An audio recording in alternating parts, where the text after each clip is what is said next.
UK से doctor Steve quotes doctor any का सिंध का दौरा। उन्होंने नवाब अली मोहम्मद शहर के गवर्नमेंट बॉयज़ हाई स्कूल का दौरा किया। इस मौके पर उनके हमरा रिटायर मेजर अमानुल्लाह सोमरू और medical technician doctor Zaman Somru भी हमरा थे।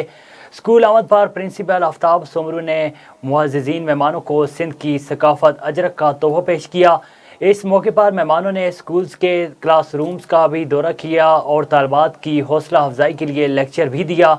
आखिर में उन्होंने अपने तासुरात भी लिखे।